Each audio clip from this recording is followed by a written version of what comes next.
Hi, welcome to another episode of Scott ESL. Today we're going to work on getting a little bit of attitude into our speech, how we feel about the things that we're saying. One of the problems when we speak another language is that we tend to sound a bit bland when we talk. We're worried about grammar, we're worried about our pronunciation, and we don't really get our feelings involved with what we're talking about. So today we're going to look at 4 very simple adverbs that can get a little attitude into your speech. You might not know these, you might not, but if you don't, you can start finding ways to use them when you're speaking. Our first adverb is frankly. Now, if you have been studying English for any length of time, I'm sure you have noticed that we try and phrase things as politely as possible. It's often referred to as diplomatic language. Instead of saying, "Can you help me?" we often say something like, "I was wondering if you could help me." We try and sound as polite as possible when we speak.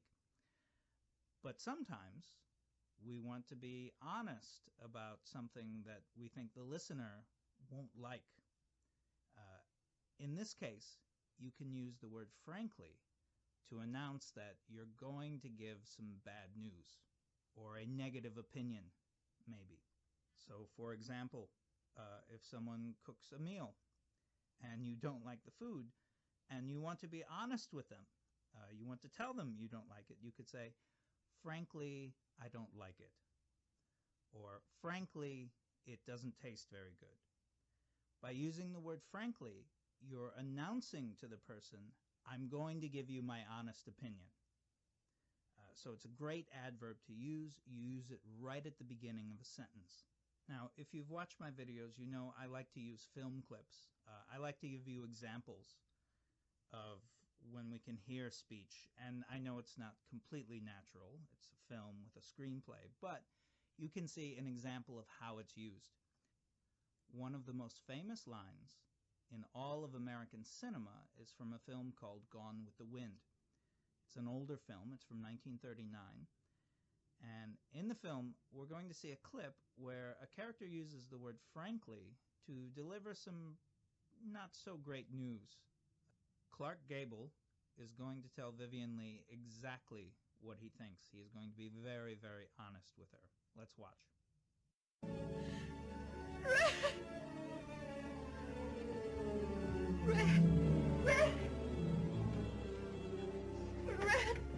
You go.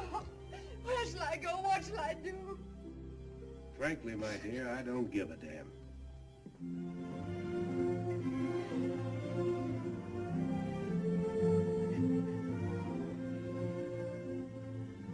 Frankly, my dear, I don't give a damn. That's pretty cold-blooded, but it's a perfect use of the word frankly. She doesn't want to hear it. It's bad news for her. She's in love with him, but he has to leave. So, frankly, my dear, I don't give a damn. The next time you're going to give bad news to someone, or you're going to express a negative opinion, use the word frankly beforehand. It's a great way to announce you're not going to like this. Our next adverb is reasonably. Now, this is an adverb we use when we think it's the appropriate amount of emotion or the appropriate adjective. It's just the right amount. It's not too much, it's not too little. We can use the word reasonably and we put it right before the adjective. Reasonably happy, reasonably intelligent, reasonably angry. So, for example, if you lose your keys and you say, "Oh, where are my keys?" you are reasonably angry. But if you start crying and start throwing things in your house and screaming, then you are not reasonably angry. It's too much anger for losing your keys. So if you think it's the appropriate amount of emotion or the appropriate adjective, then you would use the word reasonably beforehand. Now, The example I have for reasonably is actually a little bit of a joke. It's from the Woody Allen film Annie Hall from 1977. And we're going to hear Woody Allen talking about his childhood, and he describes himself as reasonably happy, or that he had a reasonably happy childhood. So let's watch the clip and see if you can see why this is a joke, why it's funny that he should say that. And it's funny, I'm not a morose type. I'm not a depressive character. You know, I was a reasonably happy kid, I guess. I was brought up in Brooklyn during World War II. He's been depressed. All of a sudden, he can't do anything. Why are you depressed, Alvy? Tell Dr. Flicker. It's something he read. Something you read, huh? The universe is expanding. The universe is expanding? Well, the universe is everything, and if it's expanding, someday it will break apart, and that will be the end of everything. What is that your business? He stopped doing his homework. What's the point? What has the universe got to do with it?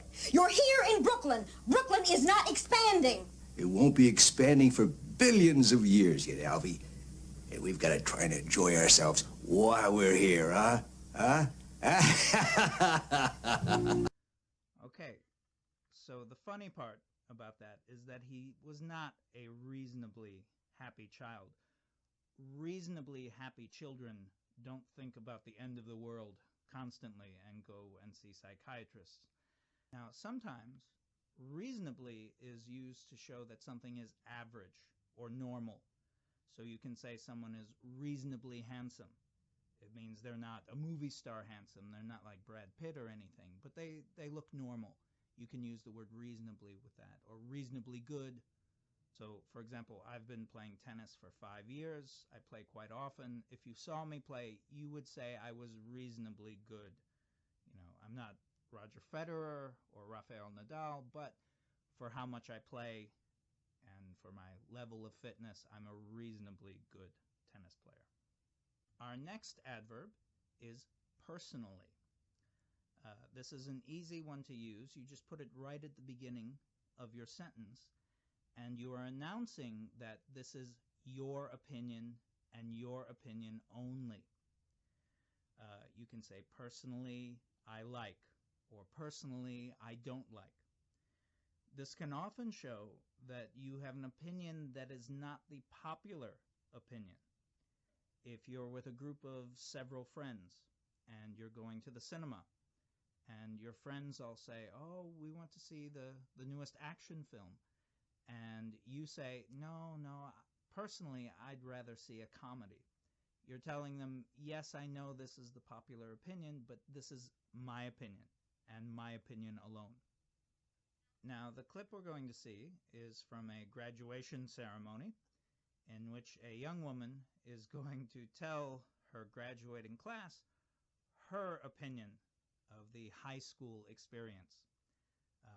Let's take a look at it. Remember the special moments that we took for granted. Those wonderful, beautiful, magical moments. These were the best years of our lives. At least that's what they told us. Personally, I hated high school. I hated all of you, and I hope you all rot in hell. Thank you. Thank you, Shelley, for those honest and inspirational words. Okay, personally, I hated high school. So she's telling her class that it is her opinion and her opinion alone. She doesn't speak for any of the other students. She's just expressing how she felt about high school. Our last adverb is obviously. Now, this is a very common adverb to use. It tells other people that you think everyone can see that something is true. For example, Serena Williams is obviously a great tennis player.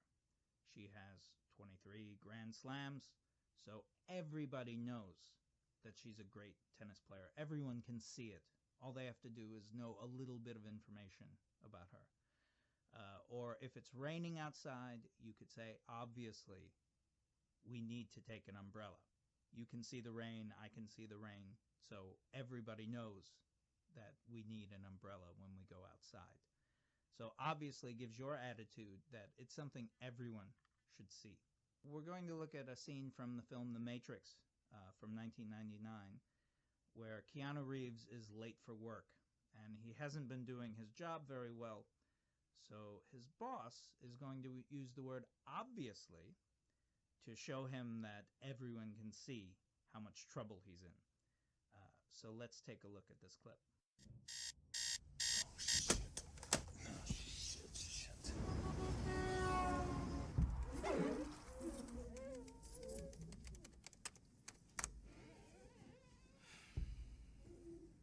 You have a problem with authority, Mr. Anderson. You believe that you are special, that somehow the rules do not apply to you. Obviously, you are mistaken. This company is one of the top software companies in the world because every single employee understands that they are part of a whole. Thus, if an employee has a problem, the company has a problem. The time has come to make a choice, Mr. Anderson. Either you choose to be at your desk on time from this day forth, or you choose to find yourself another job. Do I make myself clear? Yes, Mr. Reinhardt, perfectly clear. Obviously, he is mistaken. If he thought that he could just come into work anytime and no one would notice and there would be no problem, but here he is, he's in the boss's office, so it's obvious. Obviously, he was mistaken. So these are 4 adverbs that if you haven't been using, you should start. Find a way to use them in your everyday speech. I don't like to give too much information on these videos. I like to give a little bit, and then you can try them out and see how you can use them. So let's remember we had the word frankly, which we can put right at the beginning of our sentence. Then we had the word reasonably, which we will put right before the adjective. Then we had the word personally, which we would put at the beginning of a sentence. And then our last word was obviously, which obviously we can put at the beginning of the sentence as well. So if you like this video, please hit the like button. And if you're watching on Facebook, please head over to YouTube and subscribe to my YouTube channel. If you're interested in lessons, obviously, I would love to be your teacher. You can head to my website at www.scottesl.com. You can sign up for a free lesson to try before you buy. You can also take a look at the rates I have for lesson packages on my website.